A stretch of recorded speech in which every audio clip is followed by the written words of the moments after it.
तभी तो मर रहे डॉक्टर से मारा है, डॉक्टर से। ये अली भाई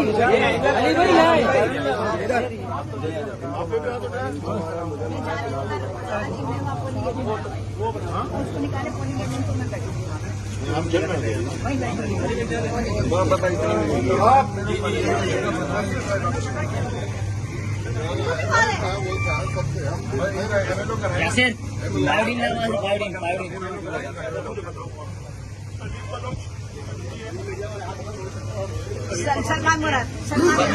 सलमान मुराद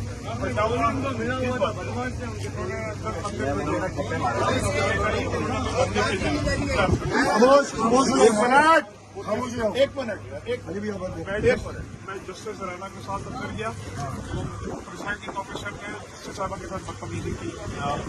उन्होंने कहा जाओ ये वो सिर्फ बाहर आए उधर वो इलेक्शन में बताया हो रहा।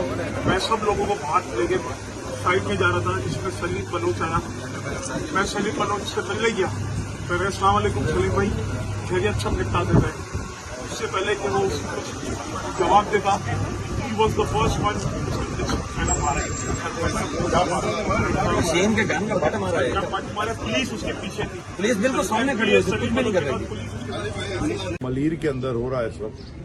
ये एमपीए सलीम बलोच और एक पीपल्स पार्टी के कारकुन है सलमान मुराद, वो सारे थानों में, सारे पुलिस स्टेशन में जाके, उनके साथ पुलिस की 2 स्क्वाड भी हैं और उनके साथ उनके गुंडे भी हैं, वो सारे उधर जाके पोलिंग स्टेशनों में घुस के ठप्पा लगा रहे हैं।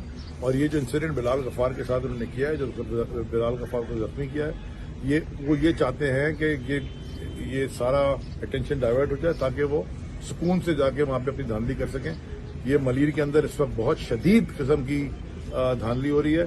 और मैं कल रात को गया था आरओ के साथ, मेरी मुलाकात हुई थी बरवई साहब के साथ। उनको मैंने कहा था कि आप अगर कानून करें सबके लिए बराबर करें, लेकिन मुझे अफसोस से कहना पड़ रहा है कि इस वक्त सिंध की लॉ एनफोर्समेंट मलीर के अंदर रैगिंग रोकने में और election commission of Pakistan Malir के अंदर रैगिंग रोकने में टोटली नाकाम है।